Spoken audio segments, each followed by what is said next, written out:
Rosa, o candidato Cláudio Leitão, do PSOL, para compor essa nossa primeira roda de conversa do Rui Barbosa. Nosso objetivo é discutir um pouco o ensino médio, cansada de subir a escada, e conversar sobre o futuro da nossa escola. Ano que vem é um ano diferente para a gente, né? Os alunos bem sabem que teremos muitos desafios para manter o Rui Barbosa e para construir uma escola diferente. Então eu quero chamar aqui para a mesa a professora Denise, que vai ser a nossa mediadora, o candidato Cláudio Leitão, e se quiser, pode compor a mesa mais 2 assessores do candidato. Não? Não pode sentar. Vou pegar um pouquinho de água. Correndo. Senta aí já. Opa. Então, boa noite a todos e a todas. Eu acho que todo mundo que está aqui conhece um pouco a história da nossa escola. Mas não vamos nem falar desse histórico hoje, nós vamos falar do que nos amedronta nesse momento. A sociedade sabe, o pessoal de Cabo Frio conhece, uma recomendação do Ministério Público. A gente trouxe uma cópia para o candidato.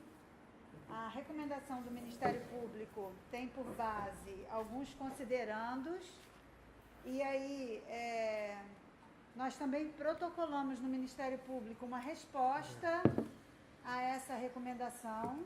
Fizemos um documento, também estamos disponibilizando para o candidato, para depois ele dar uma lidinha, para saber sobre as nossas argumentações. Mas a gente queria, de maneira geral, falar um pouco sobre isso, bem brevemente. E aí pode até, para algumas pessoas também, servir de informação para esse debate. Primeiro, que o Ministério Público fala sobre as competências constitucionais, né, do ente da União, do Estado e do município. E aí a gente, todo mundo sabe, ninguém aqui é desconhecedor da Constituição, e a gente sabe que há uma prioridade de atendimento, e a gente sabe que a prioridade do município é a educação infantil e o ensino fundamental. Porém, nos causa bastante ansiedade quando as pessoas falam disso e desconsideram que é uma prioridade, mas não é um impedimento. Então, a gente coloca isso na nossa resposta com relação à questão da Constituição. Depois, o Ministério Público fala sobre a falta de atendimento que o município tem, é verdade, o município está aí há anos sem fazer investimento, né, fica tapando buraco, e existe verdadeiramente uma carência de vagas na pré-escola e principalmente na creche. Mas também o Ministério Público desconsidera que existe um prazo para que isso seja atendido, que não é imediatamente, existe um prazo para que isso seja executado pelo município, que a gente, dentro de um planejamento e organização, a gente sabe que é possível em virtude do tamanho do orçamento que temos para o município na rubrica da educação. É possível fazer isso com planejamento, atender a sua obrigação constitucional e manter as escolas de ensino médio existentes. O Ministério Público menciona a Lei Orgânica Municipal na sua recomendação. E é verdade que a Lei Orgânica Municipal garante a existência das escolas de ensino médio. Eliminar o ensino médio é descumprir a lei, a não ser que a lei seja alterada. E aí o Ministério Público posiciona-se pela alteração da legislação para que possa exterminar a modalidade de ensino médio em nível municipal. E aí o Ministério Público pontua a crise financeira, econômica do município e diz que causa espécie ao Ministério Público a permanência de turmas com a falta de vagas no meio da crise. E então a gente trouxe também para o candidato alguns dados pontuais, né, dados financeiros que a gente teve acesso enquanto conselheira do Fundeb. A gente verifica, a gente também só tem dados de 2014, porque dali para cá o município sequer nos forneceu qualquer dado para fazer apreciação de contas. E aí a gente vislumbra o quanto custa o ensino médio ao município, por exemplo. Dentro de um orçamento de 210 milhões ano, quanto custa o ensino médio? Então, a gente também trouxe esse dado financeiro para o candidato poder fazer algumas considerações com relação a isso. Na verdade, a nossa primeira pergunta para o candidato, e a gente está pensando, primeiro, fazer esse resumo. Claro que se o candidato quiser alguma pergunta específica para que ele possa compreender isso que para nós é muito, muito comum, porque a gente vive nessa demanda há 30 anos, porque não é o primeiro governo que quer destruir o Rui Barbosa, que quer estadualizar o Rui Barbosa. A gente vive isso a cada governo. E a gente queria destacar também que esse atual governo, que é o governo da crise, esse governo ampliou a oferta de ensino médio ainda no ano passado, quando criou a modalidade EJA, ensino médio, no Edilson Duarte, que foi também esse governo que criou a modalidade de ensino médio da Escola Marli Capim, que foi também esse governo que criou a modalidade de ensino médio do Elza, que foi também esse governo que criou a modalidade de ensino médio no Arlete Rosa. E nesse universo de manutenção que nos garante a lei orgânica, a gente vê a contradição da ampliação dessa modalidade. Então, assim, fizemos uma luta histórica para garantir na lei a manutenção das escolas já existentes, mas os governos, irresponsavelmente ou de maneira inconsequente, ao invés de trabalhar a manutenção, criou a ampliação. E aí foi criando um elefante que não dava mais conta. A nossa primeira pergunta ao candidato é: que políticas o candidato pensa para a educação no município de Cabo Frio, de uma forma ampla, e especificamente qual é a política que o candidato pretende colocar em prática, especialmente na modalidade do ensino médio das escolas municipais. Eu acho que só antes do candidato colocar, as perguntas serão idênticas a todos os candidatos, tá? Como você disse antes, Denise, eu só queria confirmar um dado preliminar que eu tive, só queria confirmar isso.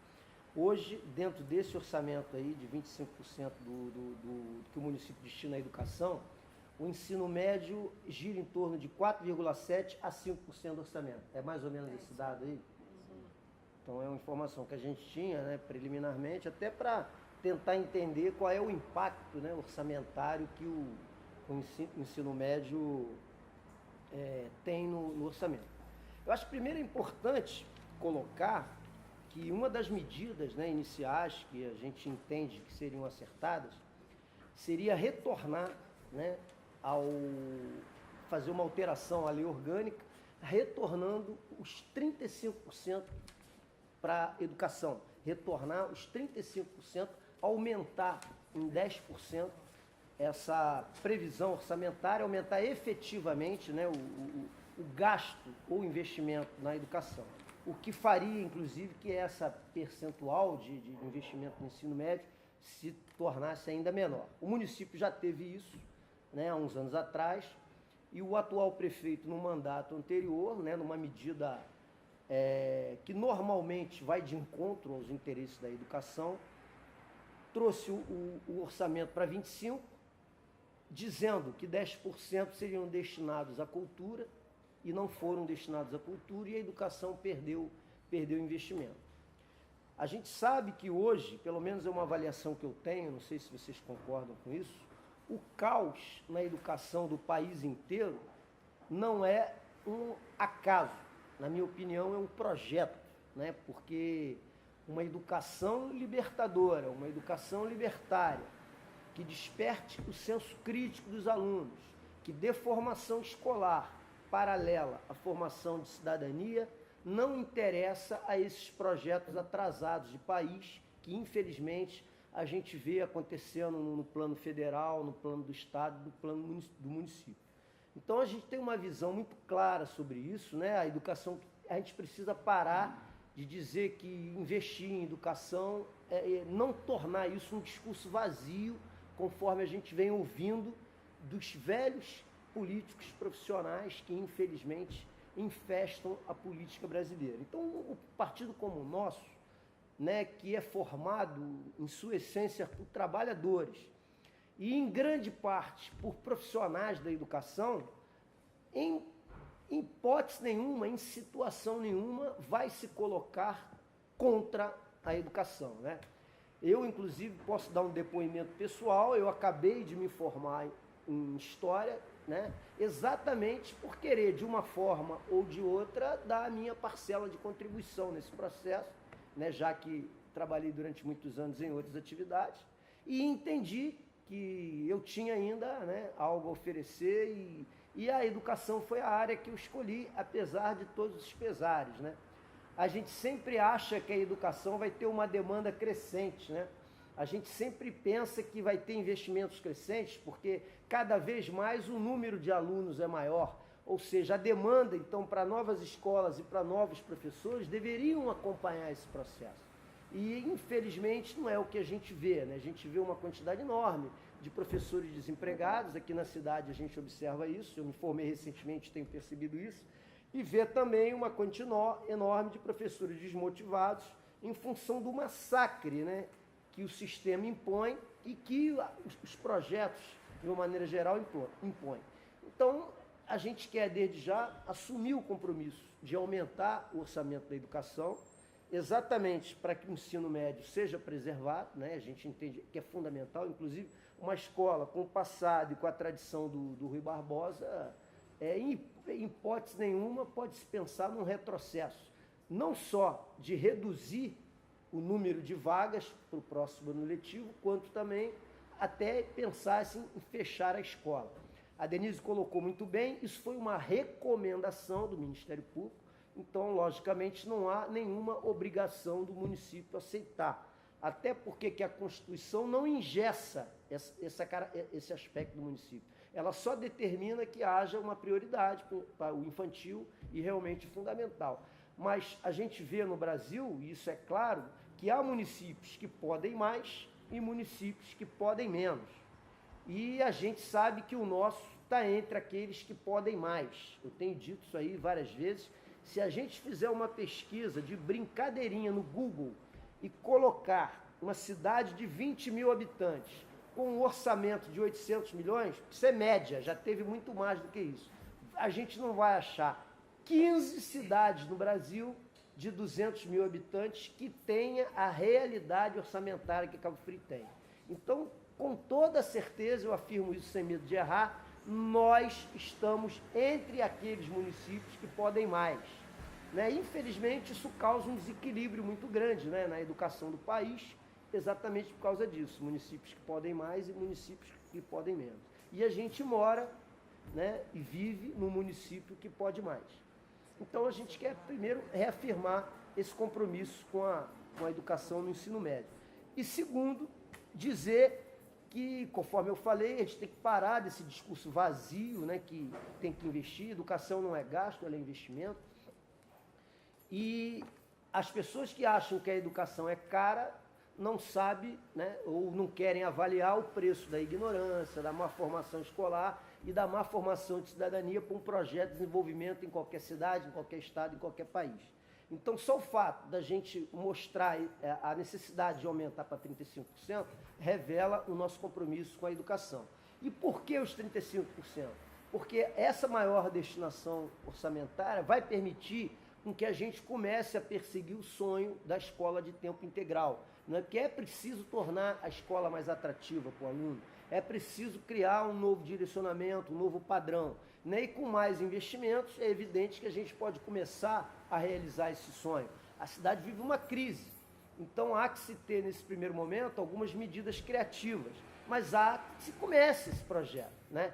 Todas as escolas novas que podem ser construídas depois do saneamento da prefeitura, né? E eu entendo que essa prefeitura ela não está falida nem quebrada, ela, na verdade, ela está saqueada ao longo de cerca de 18, 20 anos, mas ela é viável, porque, conforme a gente falou aqui, a questão orçamentária é clara, né? Se comparar, é claro. E a gente entende que, além da crise, o que colocou a cidade no estado que está foi uma brutal incompetência de gestão e de uma série de outras, de roubo descarado do dinheiro público. Eu falo isso com toda tranquilidade, porque eu sou um dos poucos na cidade que tem coragem de dizer isso de forma aberta e em toda a mídia, entendeu? Então eu acho que a cidade é viável e que pode ser recuperada. E o sonho da escola em tempo integral, ele pode ser perseguido, pode ser iniciado como um projeto de Estado, não apenas como um projeto de um governo, que aqui em Cabo Frio troca o governo, eles mudam a forma de projeto. Então isso tem que estar com uma realidade de Estado, um projeto de Estado, para que quem vier depois não possa alterar e possa dar sequência.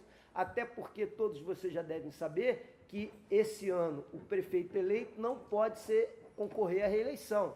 Então, automaticamente, né, ele já vai ter que passar a batuta para outro. Então, isso vai ser iniciado como um projeto de governo.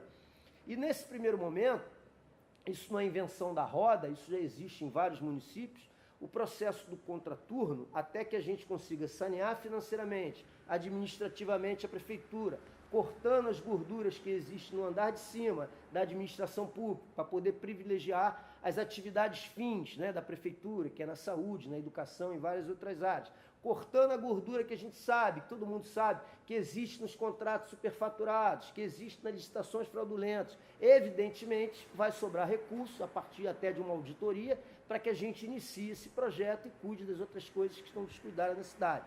Então, esse contraturno poderia ser feito nos próprios públicos da prefeitura, né? Os ginásios esportivos que podem ser recuperados, o teatro municipal e outras associações artísticas da cidade que poderiam ser integradas nesse processo e, consequentemente, esse contraturno seria feito nesses próprios prédios públicos. Isso requeria uma logística, no primeiro momento, uma estrutura que tivesse ônibus, né, que recolhessem as pessoas por áreas específicas para levar o mais próximo possível.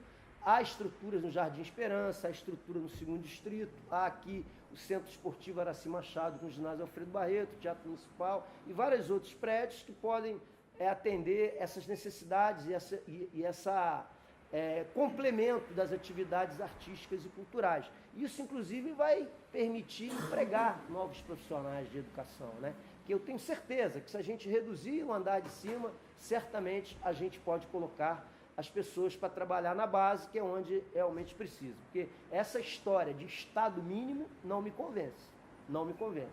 E essa história da lei de responsabilidade fiscal também não. Porque uma das utilizações interessantes que se pode fazer das autarquias, aqui não é feito. Porque as autarquias aqui é para desviar o dinheiro público, é ralo de desvio de corrupção. Então, para que você não ultrapasse, muitas vezes, a lei de responsabilidade fiscal, você pode tirar setores inteiros da prefeitura, como, por exemplo, a área de limpeza urbana, e jogar na autarquia, que você não vai cair nos 54%, e colocar profissionais da educação e da saúde a mais, que vai caber na folha de pagamento. Porque o funcionalismo que está na autarquia, evidentemente, que é administrado em outros moldes, né? Com transparência, que as autarquias hoje não são nem fiscalizadas pela Câmara, porque a lei dá essa prerrogativa do prefeito, que ele não precisa mandar os balancetes de auditoria para a Câmara. Evidentemente que num governo como o nosso, que preza a transparência, isso não ia acontecer. Então, existem várias maneiras, né? Se eu for falar, eu vou me alongar demais, que você pode acomodar esse projeto da educação, de fato, avançar nesse processo com educação, com participação popular, ouvindo a comunidade escolar. É preciso acabar com essa história do prefeito que se acha sumidade, que decide tudo de cima para baixo, né? O prefeito não precisa ser nenhuma sumidade e nenhuma celebridade tosca, que é o que acontece muito aqui na cidade. Então eu acho, Denise, que é possível realizar isso. O que a gente precisa muitas vezes, é ter coragem, ter a ousadia necessária, né, para mudar essa realidade política e acreditar em novas ideias, em novas propostas, e acreditar em possibilidades de governo que vai fazer um governo de forma horizontal, tanto na área da educação, como na saúde, como em todas as áreas da administração pública. Candidato, nós temos também ainda programado em relação à pergunta, porque o ensino médio ele tem algumas disciplinas bem específicas, como sociologia, filosofia, química, física, inglês, espanhol, né, dentre outras. O que você pensa em relação ao concurso público? Inclusive, eu queria dizer uma coisa até interessante. O meu objetivo, quando foi fazer a licenciatura, era exatamente fazer essas disciplinas, ciências sociais ou filosofia, que era o que eu gostaria de lecionar. Infelizmente, aqui em Cabo Frio não tem essas disciplinas, né? Nas universidades privadas que existem na cidade, que é outra questão, que é um modelo equivocado, que a gente não consegue entender isso. Como cidades próximas a gente tem universidades públicas e a gente foi adotar um modelo privado que impede que o filho do trabalhador, às vezes, tenha acesso à universidade aqui na nossa cidade. Então, seria o meu objetivo de estudo, para depois me tornar professor, exatamente nessas duas áreas, ou sociologia ou filosofia, que eu acho que eu ia me sentir muito mais estimulado para promover uma discussão no que eu acredito, né, de uma educação, conforme eu falei, libertária, libertadora, e que forme consciências críticas.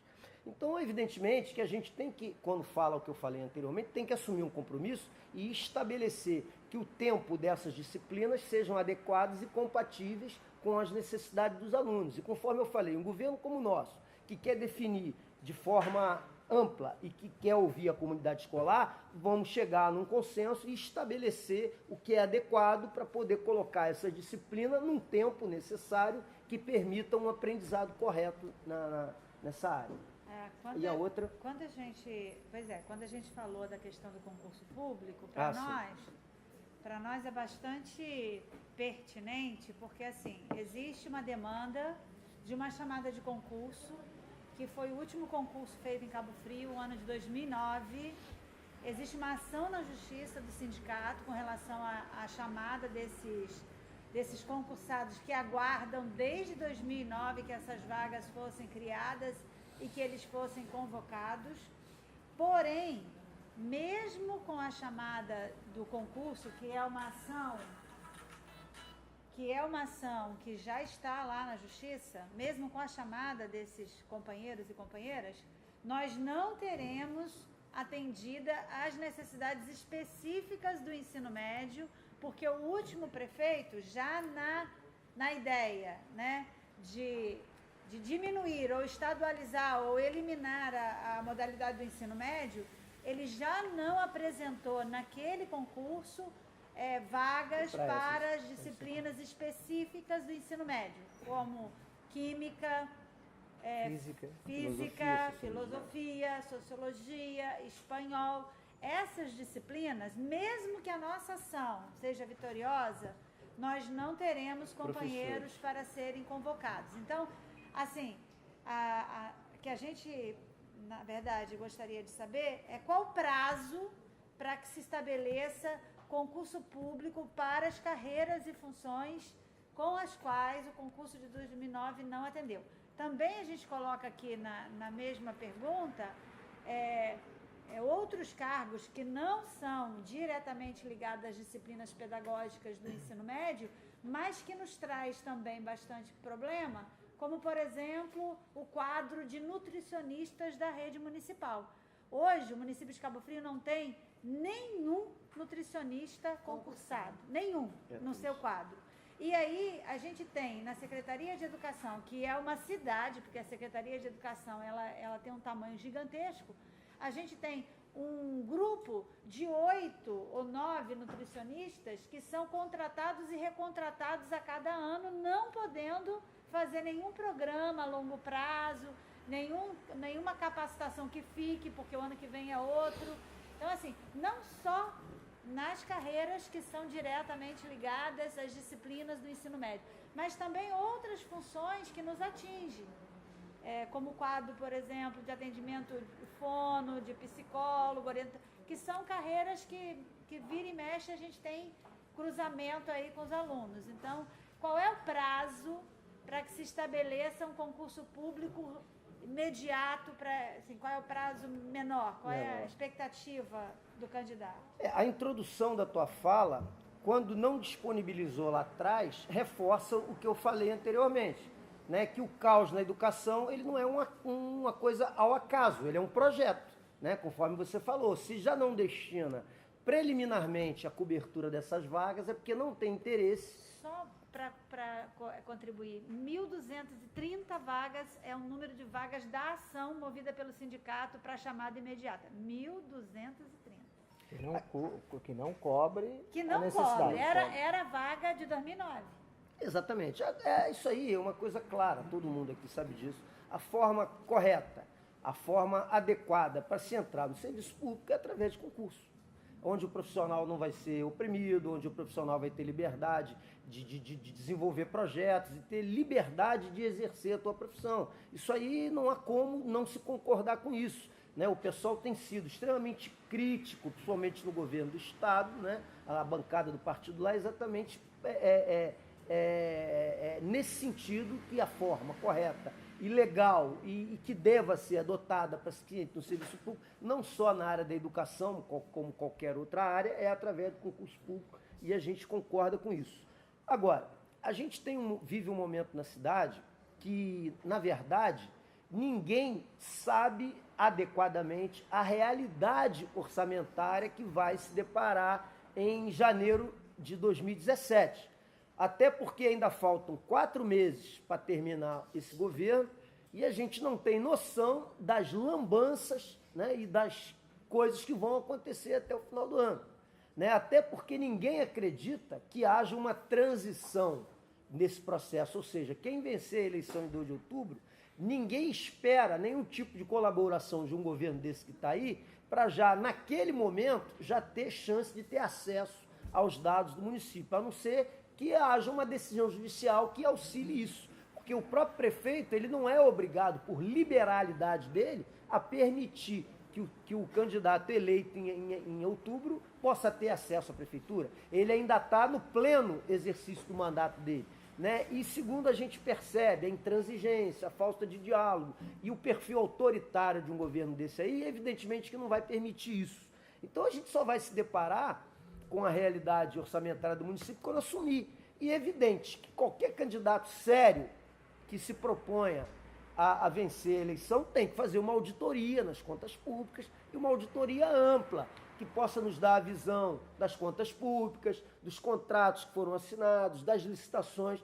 Então, eu creio, Denise, que seja impossível hoje, no momento, para qualquer um, estabelecer um prazo curto para que tenha uma visão disso. Eu, por exemplo, acredito que em cerca de 2 a 3 meses, uma auditoria especializada com o auxílio da Procuradoria-Geral do município, que vai avaliar a parte jurídica de alguns contratos, licitações que a gente sabe que são flagrantemente equivocados, que podem ser cortados de pronto, gerando economia para o município, pelo menos uns 2, 3 meses para que a gente tenha uma visão exata disso, que é para depois poder passar para a comunidade escolar com toda a transparência, um quadro mais real, porque tudo que a gente quer é diálogo. Conforme eu falei, não cabe mais num processo de administração pública o prefeito que sabe tudo, o prefeito que governa de cima para baixo, ainda mais numa área tão sensível como é a educação, né? A gente pretende, inclusive, reativar todos os conselhos municipais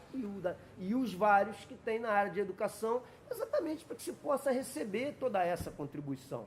Eu sei que todos que estão aqui querem o melhor da educação, né? Todos que estão aqui no magistério, e a gente sabe que tem pessoas aqui que se dedicam de uma forma extrema, né, ao exercício da profissão, do professor do magistério, tem esse desejo. Então, isso tem que ser somado ao executivo municipal para se construir os caminhos, né? Mas eu acredito que, pelo menos, você complementando uma auditoria aí em torno de 2 a 3 meses, você tem a realidade orçamentária do município, você já vai, nesse primeiro momento, ter a reforma administrativa pronta, que eu volto a repetir, né? São cargos e estruturas superpostas no setor do andar de cima, eu costumo usar esse termo, da administração pública, que são inteiramente desnecessárias. Secretário, subsecretário, coordenador, superintendente, diretores diversos. Quer dizer, não há necessidade disso. É um volume exagerado de secretarias. A gente chegou a ter mais secretarias do que ministério no governo Dilma.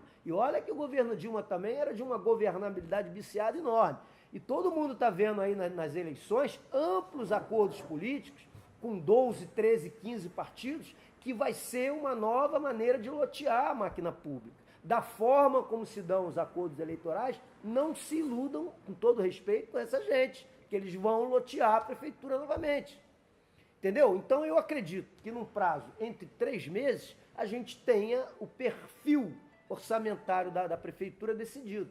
E aí entra, inclusive, essa questão grave do pagamento dos servidores. Essa questão também é uma questão que a gente vai ter que avaliar e para poder colocar o salário em dia. Há 2 prioridades de quem entrar e se propõe a realizar, né, uma administração diferente. Uma é fazer uma auditoria, e eu acho que sai gente algemada dessa prefeitura, se fizer uma auditoria séria, entendeu? E segundo é colocar em dia o salário dos professores, pelo menos o salário do mês, para que o escalonamento possa ser uma coisa compromissada, para que o profissional possa fazer um planejamento de regularizações do passivo, né, que ficou aí, que a gente sabe que é enorme, porque não é só salários, né, é um conjunto de benefícios que foi estabelecido por lei, no plano de cargos e salários, precisa ser cumprido, e só vai ser cumprido se fizer uma reforma administrativa séria, que coloque para fora da prefeitura uma opção de gente que não trabalha, que é cabo eleitoral de vereador, que é cabo eleitoral de secretário que tem pretensões políticas, para que se possa investir verdadeiramente no servidor que trabalha e que presta serviço para a população. Nós vamos agora para um outro momento da nosso, que é a plateia. Se quiser fazer alguma pergunta ao candidato, levantar a mão, por favor. Todo mundo tímido, ninguém quer perguntar nada. Demora assim mesmo.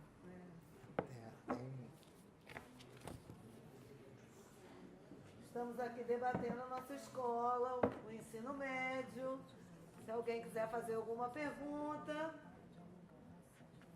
É assim mesmo, tudo tímido. Posso? Inclusive tem um detalhe que inclusive está no nonosso plano de governo, que a Erika está me lembrando agora aqui. Uma das coisas que a gente entende é a Secretaria de Educação ter uma estrutura própria, adequada, física inclusive, né, física e em termos e provida adequadamente de material humano, né, cada um na sua área específica, que possa atender às necessidades da educação. Que a questão do aluguel de prédios públicos em Cabo Frio, na educação e nas mais diversas áreas de terceirizações, etc., é óbvio que está ali feito para cumprir acordos pré-eleitorais. A gente pretende dar uma estrutura própria para a Secretaria de Educação, para que ali possa se estabelecer uma estrutura adequada para se poder planejar a educação no município, né? E não ficar trocando de lugar toda hora, aí, que é o que a gente vê em estruturas improvisadas. Ronald. Professor Ronald. Não sei se eu vou falar besteira, porque talvez não seja a minha área, mas eu percebo durante esses últimos anos uma renúncia de receita por parte do município muito grande, em função daquela derrota de petróleo, aquela abundância de dinheiro. Então acho que o município ele fez a renúncia fiscal muito grande. E a gente sabe que precisa o município cobrar as suas receitas para poder ter o dinheiro suficiente para aumentar a arrecadação, para poder chegar nesse patamar dos 35%, que é suficiente para bancar a educação com todos esses concursados, etc. E a gente sabe que isso vai incomodar alguns setores que estão aí encastelados no poder há muitos anos. Você tem algum projeto, vocês do partido, tem algum projeto para melhorar essa arrecadação do município, visto que a contratação de fiscais para atuar nesse setor também oneraria a folha de pagamento? Eu acho que um dos setores mais importantes é o da fiscalização, que Cabo Frio há muito tempo também não faz concurso para fiscal, talvez deliberadamente. Então, se vocês têm algum projeto para isso, e se você vislumbra algumas fontes de receita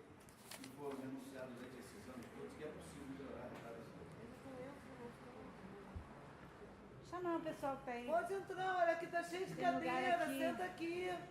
Os mais. Troca de lugar, que aí o povo. Vem, Rafaela, pra cá, Juan, Tatiana, Ronald. Não é, Betinho? Que É vai isso. surgindo as vaguinhas lá pra trás. Chantal, vem pra frente, que o pessoal mais tímido fica escondidinho. Vamos lá, então. Olha, Ronald, eu te confesso Obrigada. que eu não tenho esses dados, mas eu não acho que o principal problema seja a renúncia fiscal, não. Até porque a gente não consegue enxergar na cidade nenhum projeto de desenvolvimento que, principalmente, que gere, né, essa situação. Normalmente, o processo de renúncia fiscal ele está atrelado a duas coisas. Ou a geração de novos empregos através das empresas que, teoricamente, teriam esse benefício, que tem que ser muito bem discutido, ou essa sonegação, ou melhor, esse incentivo, né, como você falou, a renúncia fiscal gera déficit orçamentário, que é o que acontece no Estado, né, e é porta de entrada, muitas vezes, para a corrupção. Porque a grande crise hoje do governo do Estado, que inclusive atinge a educação estadual, foi o valor excessivo de renúncia fiscal do governo já desde Sérgio Cabral, chegando no governo Pezão, que chegou à estratosférica quantia de 158 bilhões de reais, e isso tem sido denunciado sistematicamente pela bancada do PSOL na Alerj. A gente tem apontado isso para a população. Eu, sinceramente, não vejo aqui em Cabo Frio isso como um grande problema. O que eu acho, aí você falou muito bem, é que se não se administrou o dinheiro público com a austeridade devida, né? O inchaço da máquina e o esbanjamento em várias outras áreas, não preciso repetir isso aqui, e shows e os desvios escandalosos de dinheiro público que colocaram o município no caos que está hoje. Então eu acho perfeitamente possível, né, fazendo esse enxugamento da máquina, fazendo a reforma administrativa e o saneamento financeiro da prefeitura, que a gente construa um momento melhor e tenha toda a possibilidade de aumentar sim o orçamento da educação. Incomoda sempre aqueles setores que não querem ver o desenvolvimento da educação. Incomoda muitas vezes o vereador que vê no assistencialismo a forma de eleição. Então, esse tipo de pessoas são inimigos da educação, né? Então, a gente tem que ter um tratamento com ele de forma que coloque as coisas para ele assim, e se porventura, né, teoricamente, uma Câmara de Vereadores complicar esse processo, a gente tem que colocar esse projeto de forma clara para a mídia, para a população, para que eles sejam devidamente pressionados a aprovar um projeto como esse, que só traz benefício para a administração, né? Então eu não consigo, né? Eu não acho que seja aqui a renúncia fiscal a questão mais importante. Agora, evidentemente que tem que aumentar a arrecadação interna também, né? A gente tem que ter acesso a verbas federais, que a gente não tem, não é novidade para ninguém, todos os pré-candidatos sabem disso, da inadimplência que o governo tem hoje com o governo federal, de várias situações em que prestações de conta de verbas federais que vieram para o município não foram feitas, que hoje impossibilita o município de pegar recursos em várias áreas, principalmente em três: na educação, na saúde e na habitação popular, que tem verbas para projetos que a gente não pode pegar. A questão das creches é uma grave situação dessa, porque parte do investimento da universalização de creches vem do governo federal, mas também não impede que o município com recursos próprios possa fazer. A gente perdeu aí cerca de 16, 18, 20 anos, onde a gente tinha recursos suficientes para isso e deixou de desenvolver a cidade nas mais diversas áreas, né? Para que vocês tenham uma ideia, durante esses últimos 18 anos, foram cerca de 13 bilhões de reais que transitaram pelos cofres públicos de uma cidade como Cabo Frio, e a gente olha para as áreas sociais, para as políticas públicas realmente que importam a população, e muito pouca coisa foi feita. Colocaram um asfalto ali, outro concreto lá, porque o dinheiro era muito, né, em obras que a gente sabe que muitas delas foram claramente superfaturadas, e se negligenciou todas essas políticas que estão aí. Porque é ilusão a gente achar que esse governo apenas, de 3 anos e meio, ia sucatear como sucateou a saúde, a educação e a área de infraestrutura da cidade. Isso é um processo que já vem de muitos anos, né? Eu sei que tem alguns salvadores da pátria aí que dizem que vão reconstruir o que eles ajudaram a destruir, entendeu? Isso pode criar um efeito em segmentos que não acompanham o dia a dia da cidade. E ele fala exatamente para esses segmentos que às vezes não vão conseguir enxergar o que eles fizeram de mal para essa cidade ao longo desses últimos 20 anos. Né? Esse é o discurso vazio de gente que teve chance de fazer e que não fez e que quer prometer de novo. Entendeu? Heloísa, supervisora da nossa escola. Boa noite. Eu queria fazer, na verdade, duas perguntas. É claro que na sua resposta à primeira pergunta feita pela mesa, você falou de uma forma bem abrangente e mais ou menos eu entendo qual seria já a sua resposta. Mas, de qualquer maneira, eu queria especificar um pouco mais, assim, detalhar, vamos dizer, a primeira resposta sua. Queria fazer duas perguntas. A primeira em relação ao plano de cargos e salários, porque permanentemente a gente escuta, especialmente não só desse último governo, né, desse último prefeito, um discurso que culpabiliza, né, a crise aí na educação, esse caos que está na educação, por várias vezes a culpa é do plano de cargos e salários. Então, assim, claro que o plano foi feito por um grupo, por sindicato, por um coletivo, que para chegar àqueles valores, para chegar àquela proposta, né, fez um cálculo em cima de valores. Inclusive com esse simplesmente inventou de fazer um plano de cargos e salários impossível de ser cumprido. Bem, então eu quero saber do seu compromisso com o nosso plano de cargos e salários. E a segunda questão é em relação ao seu diálogo com o nosso sindicato dos profissionais da educação. É claro que a gente sabe que no Brasil, e obviamente Cabo Frio é uma fotografia 3x4 do que a gente tem de realidade nacional, mas assim, os movimentos sociais não estão com esse potencial, né? Óbvio, se tivesse a gente não estaria até reclamando de muitas coisas que a gente tem reclamado. Então, os movimentos sociais estão num período muito difícil, né?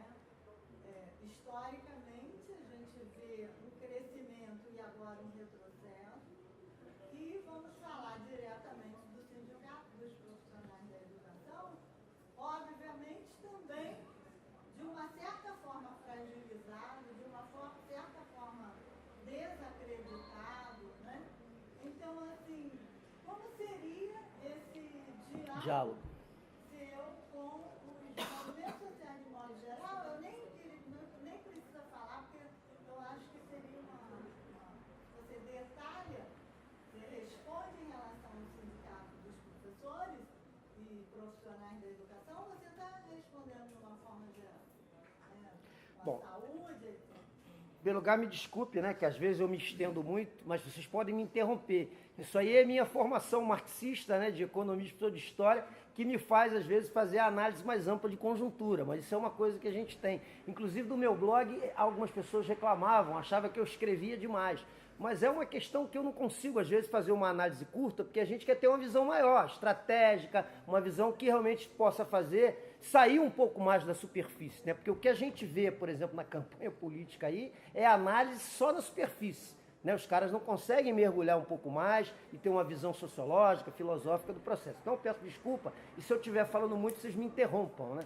Você falou uma coisa aí que é importante, a gente avalia a conjuntura do país, a gente vive um momento de refluxo e de opressão dos movimentos sociais, dos sindicatos, né? Um governo golpista que a gente vive hoje aí e uma série de questões que dificultam. Agora, Heloísa, um partido como o nosso, que é um partido formado essencialmente por trabalhadores, né? Um partido que rompeu com o PT em 2004, exatamente por entender que o partido fazia uma política, de certa forma, que não atendia aos interesses da classe trabalhadora, e que está presente na grande maioria dos sindicatos do Brasil, e principalmente nos sindicatos que envolvam o serviço público, jamais um representante de um partido desse no executivo jamais poderia ter uma relação com o movimento sindical e com o movimento social que não fosse a relação de muito respeito e de muito diálogo. Até porque o prefeito vai estar negociando com um cara diretamente que é filiado ao próprio partido dele. Então,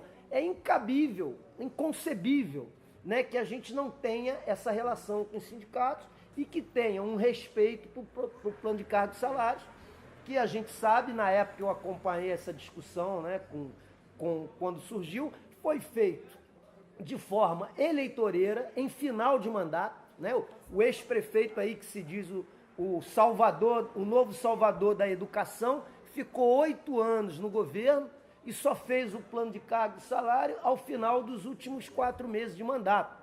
E, segundo denúncias da época, foi um plano, desculpe a expressão, mas a gente que está num papo informal, feito realmente, eu ia falar, mas não vou falar, né?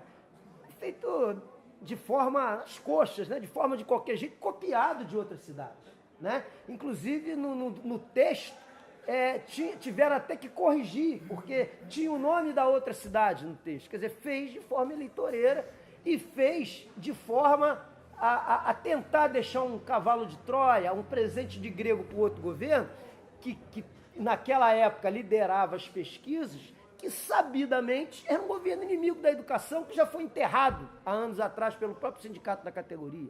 Então, evidentemente, que um caso como esse não vai acontecer com a gente garante que vai respeitar, e algumas coisas ali podem até ser discutidas, como eu falei, à luz do orçamento e à luz da realidade orçamentária.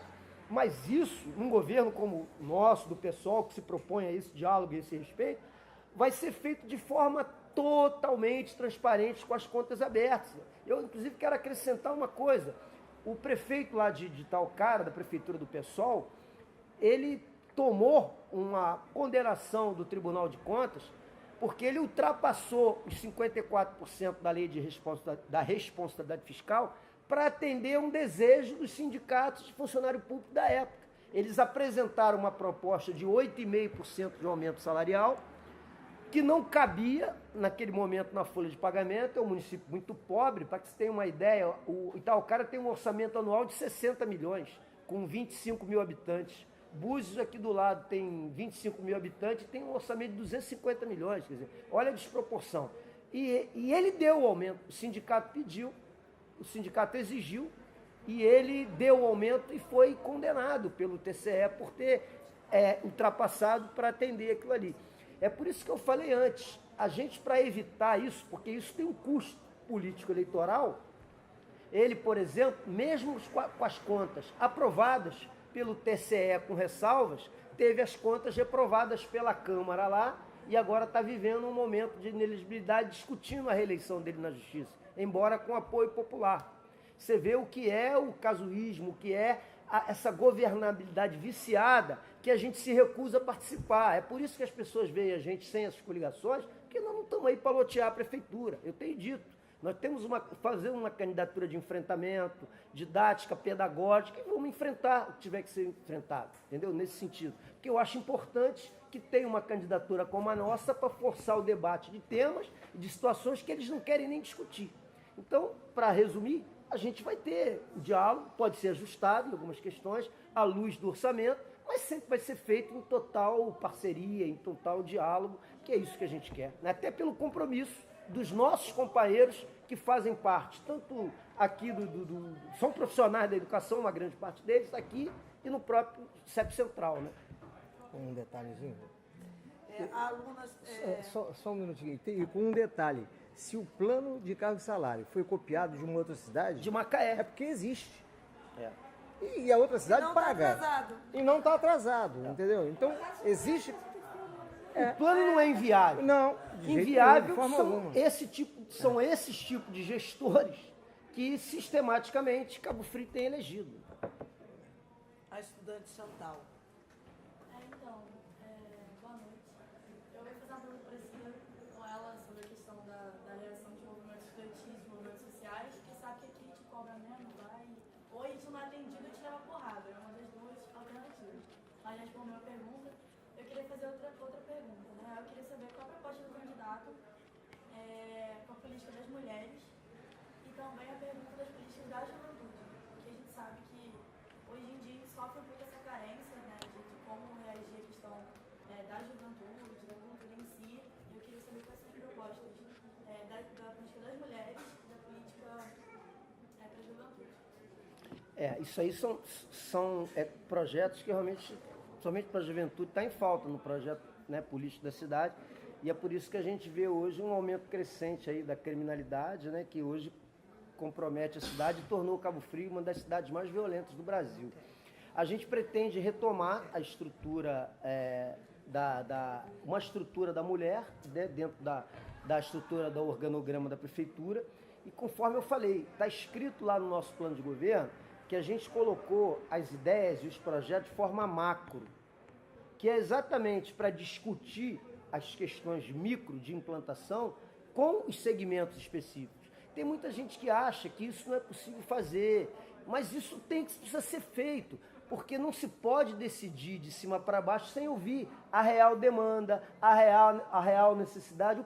O prefeito que não ouve somente a sociedade civil organizada, ele não vai conseguir atender as demandas que vocês têm, né? E nesse caso, o movimento, que eu já vi algumas manifestações aqui em Cabo Frio, e tem uma parcela muito significativa de jovens nesse momento, né? E é preciso até que isso seja expandido para que a gente traga também outros segmentos de faixa etária, porque eu tenho visto que a movimentação no sentido das lutas de causa das mulheres em Cabo Frio tem ficado muito ligado à juventude, né? Que realmente é bom que isso projeta uma situação de futuro que vai ser positiva, mas eu acho que precisa ser até discutido e ampliado. Então a gente tem compromisso sim, tanto com a causa das mulheres quanto com a causa da juventude. E os projetos, conforme eu falei, tem que ser de Estado e atrelado à educação, porque aí você não faz coisas soltas, como por exemplo, o projeto Novo Cidadão para atividade esportiva. Se você tem a escola de tempo integral, que vai fazer a inclusão social nesse processo, você não precisa de especificamente criar um projeto para isso, que muitas vezes é um projeto eleitoreiro, entendeu? É um projeto, às vezes, para contratar gente que vai virar cabo eleitoral e não vai fazer o concurso. Porque tinha uma série de professores de educação física que faziam parte desse projeto, que eram contratados e que tinham que se submeter às regras do governante de plantão. A gente quer fazer uma política de esporte, de educação que envolva um projeto de Estado. Por exemplo, é possível recuperar os ginásios esportivos da cidade, reativar todas as ligas amadoras da cidade e criar e fazer do esporte fator de inclusão social. Porque já que você vai ter na educação fundamental escola de tempo integral e não vai ser possível fazer, por exemplo, no ensino médio e naquele jovem de 18 anos que às vezes vai entrar num processo de formação profissional, técnica ou profissionalizante, fazer ele envolvido através do esporte, através das ligas amadoras, que foi uma coisa que foi esquecida aqui em Cabo Frio, é de baixo investimento e de amplo alcance social, né? A gente tem estruturas prontas aí que com um investimento baixo é possível ser reformadas, o estádio municipal, os ginásios esportivos, etc, etc, e reativar as ligas amadoras da cidade, e o esporte é uma das formas mais eficazes de política para a juventude. Se a gente conseguir conciliar a escola de tempo integral para formar ali na base e a atividade esportiva já para aquele jovem maior, ou até o adulto, que às vezes, né, se sente excluído desse processo, a gente vai ter um grande ganho. Agora, antes de tudo isso, é preciso arrumar as finanças do município, né? Antes de tudo, é preciso uma gestão técnica nas mais diversas áreas do município, que é para a gente poder trabalhar isso. Eu tenho dito, eu acho que um projeto para Cabo Frio, qualquer que seja ele, projeto de desenvolvimento, ele tem que levar em consideração três fatores. O emprego, o ser humano e o meio ambiente. Então, se a gente conseguir conciliar esses 3 fatores num projeto de desenvolvimento, a gente vai conseguir tirar a cidade, digamos assim, do buraco que colocaram ela. Que ela não foi sozinha, né? Colocaram a cidade nesse buraco. Eu acho que isso é possível realizar. A professora Denise vai fazer a última pergunta e vamos para as nossas considerações finais. O que você falou, Duda? Um detalhe. Você falou juventude, é a questão que eu esqueci. Eu sinto isso na pele. É preciso que Cabo Frio, que se busque as devidas parcerias para que Cabo Frio tenha um campus de alguma universidade pública. Porque não é possível a gente aceitar que Macaé tenha, que Rio das Ostras tenha, até que Araruama tenha, mesmo que não seja, né, de grande efetividade, e a gente não tenha. O engraçado de tudo isso é que os últimos administradores dizem que têm excepcionais relações governamentais e nunca conseguiram realizar esse projeto, é porque não querem realizar, porque não interessa a eles formar uma juventude que vai estudar numa universidade pública, que vai ter uma formação de consciência crítica e que não vai aceitar o projeto atrasado de cidade. Eu sinto isso na pele. Ela falou, inclusive, aqui na questão de nutrição. A minha filha foi aprovada no Enem e eu avisei a ela que ela tinha que passar por uma universidade pública, porque eu não tinha condições de colocá-la numa universidade privada. Passou, está estudando nutrição no polo da Universidade Federal em Macaé. E isso me gera uma situação de aperto no orçamento, que você tem que tentar mantê-la lá, junto com outras colegas que estão lá estudando fora da cidade, por uma situação que Cabo Frio deveria ter. Entendeu? Então isso é fundamental. O filho do trabalhador, e eu sou um desses, não tem acesso à universidade pública aqui por falta de uma visão política e estratégica de quem administrou a cidade agora. Por isso é que eu digo que tem salvador da pátria aí mentindo para todo mundo, entendeu?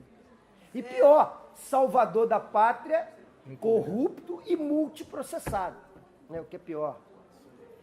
Juan, quer fazer uma pergunta, né? Eu estava falando aqui de questão de acesso à cidade, né, de juventude poder utilizar o espaço da cidade, de cultura e tantas outras coisas. Né? E hoje a gente no movimento estudantil, por exemplo, depois de muita luta, né, que nada foi dado de graça, nós temos hoje um passe livre aqui no município de Cabo Frio até sábado.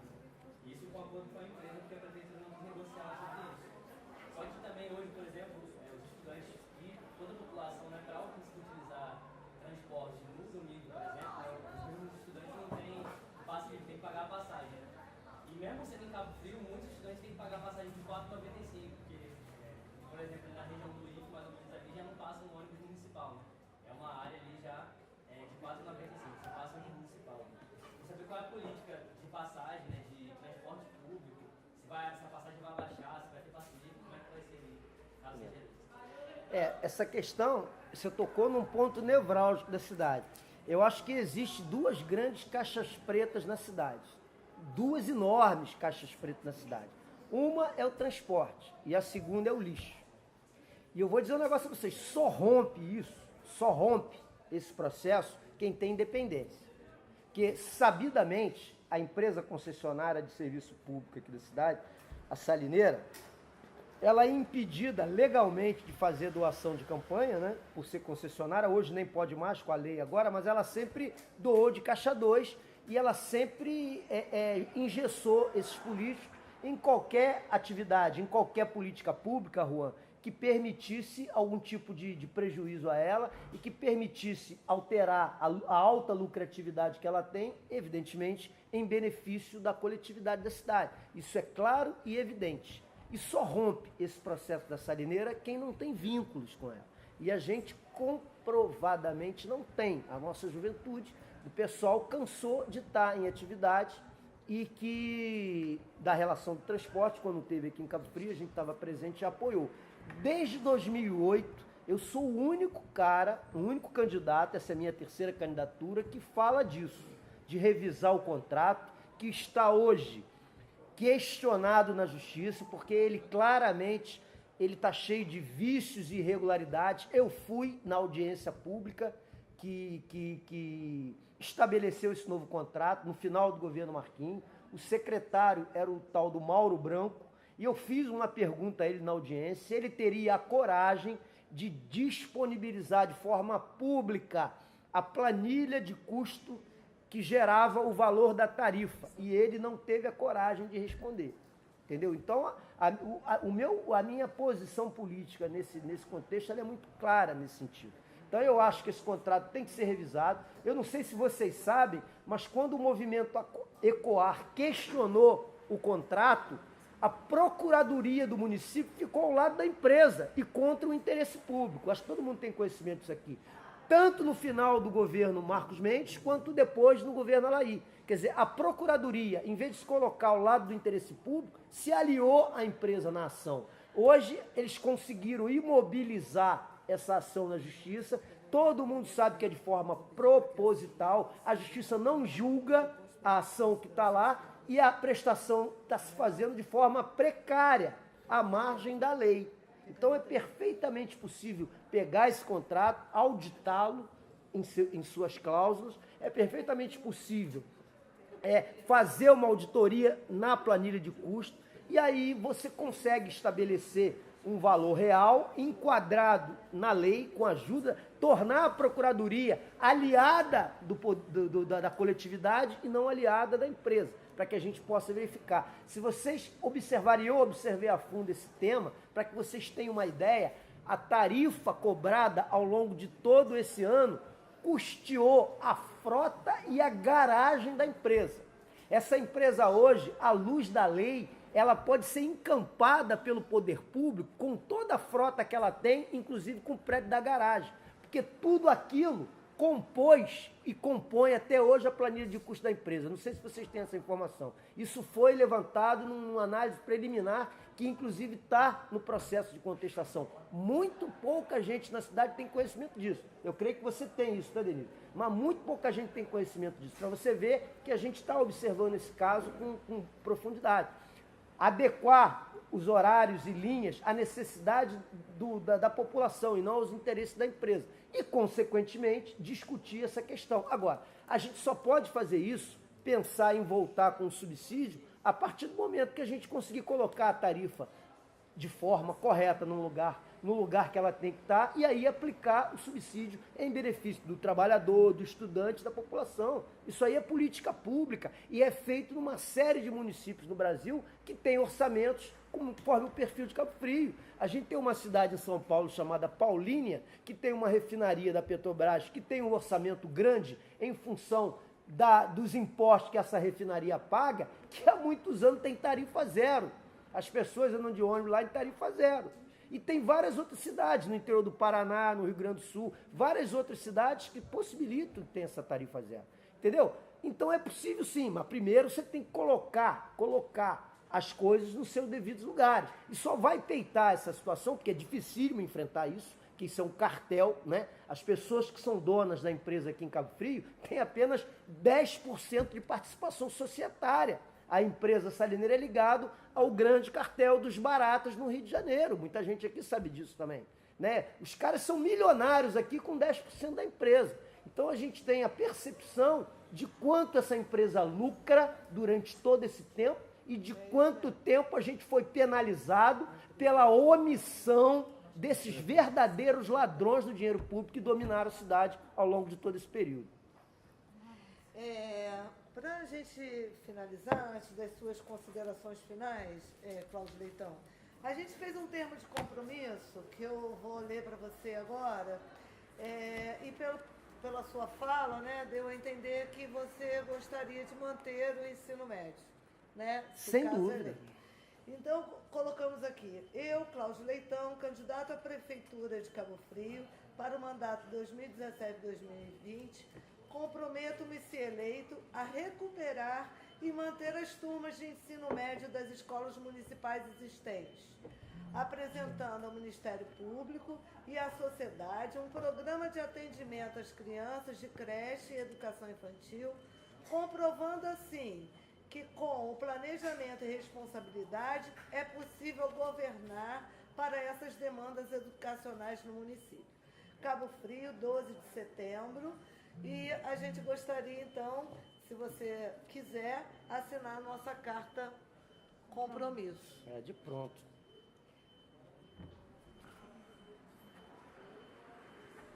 Vamos fechar então com as considerações finais.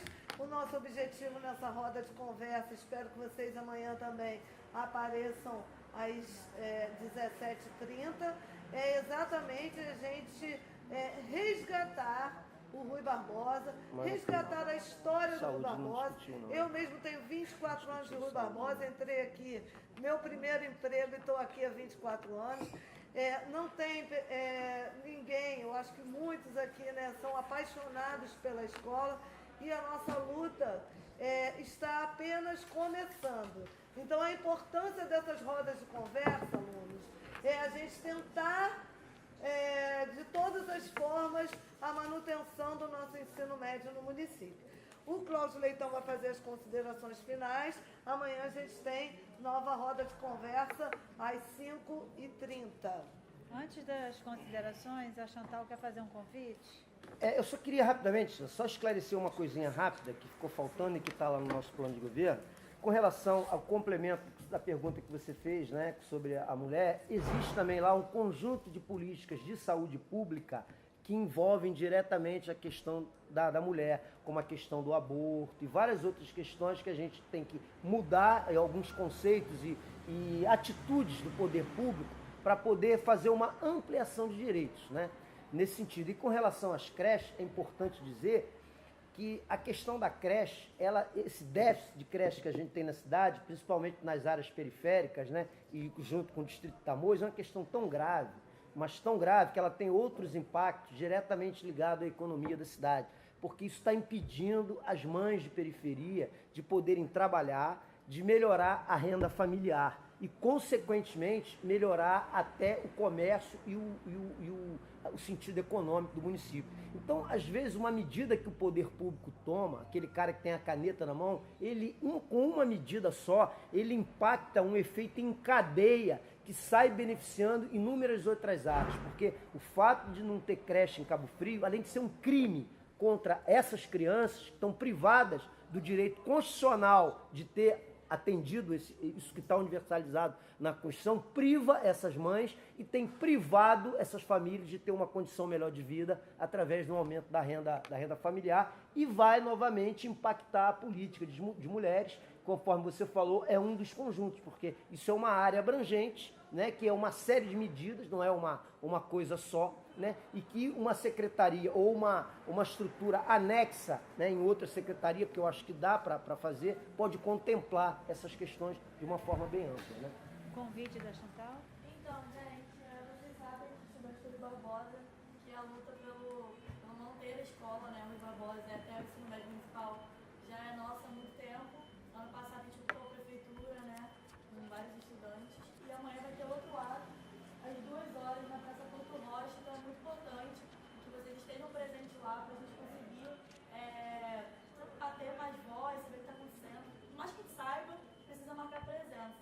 E outro convite é que todo mundo que sabe da conjuntura política que a gente está vivendo nacionalmente, e dia 17, no sábado, a gente vai fazer um ato contra o Fora Temer, 10h da manhã, lá na Praça Cidadania. Então todo mundo está convidado a estar com a gente. Bom, Considerações? Por favor, todo o áudio gravado a gente vai disponibilizar também no Facebook pessoal, pessoal Cabo Frio. Então, se a galera quiser também, a gente vai botar no canal do YouTube e vai jogar o Eu acho link lá importante também. replicar tudo, né, que for possível. Então, vamos Olha, para para fechar, para não agradecimentos. alongar esse que está aí, o que eu quero dizer é o seguinte, eu sei que a gente vive um momento complicado, né, na questão política, né, a gente vive realmente um momento desalentador, né, em todas as esferas de poder, né, federal, estadual e municipal. Mas eu entendo que existem vários caminhos para a mudança social, né? Existem as greves, as mobilizações.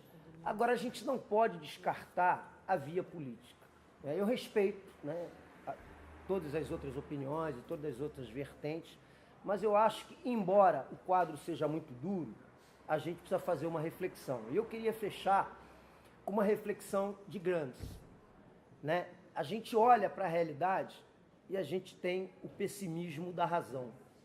A realidade é dura, né? Concretamente analisando, a realidade é dura e leva realmente a um nível de pessimismo. Mas, paralelo ao pessimismo da razão, é preciso que a gente tenha o otimismo da vontade. Porque é esse otimismo da vontade que revigora a gente, é esse otimismo da vontade que dá esperança e é esse otimismo da vontade que faz a gente caminhar. Então eu convido a todos para olhar para a realidade, não fugir dela, da concretude difícil que é, e eu digo isso porque eu enfrento esquemas poderosos e nem por isso me deixo abater. E tivesse um olhar condescendente, um olhar de esperança para essa possibilidade do otimismo da vontade. Porque toda a transformação coletiva começa com uma ação individual. E se cada um acreditar e fizer a sua parte, essa realidade pode ser transformada como já foi ao longo de toda a história política do mundo. Eu sei que a história política do Brasil ela é feita muito mais de permanências do que de rupturas. Mas eu acho que Cabo Frio vive hoje um momento que o olhar não é de permanência, o olhar é de ruptura. E com todo o respeito a todas as demais candidaturas na cidade, a única que é independente, que é livre e que se propõe a romper com os velhos esquemas viciados da cidade é a nossa candidatura. E a gente pede uma oportunidade, pede esse gesto de coragem, de ousadia e de otimismo da vontade a vocês, para que no dia 2 de outubro vocês possam apertar lá 50 na urna e dar uma resposta contundente a tudo isso que fizeram com a cidade. Porque não se engane, os que estão aí são ora aliados e ora adversários. E a história política da cidade fala isso, não preciso dizer para vocês. Muito obrigado pela atenção de vocês. Gente, e gostaria- espero que Vou te agradecer. Ó,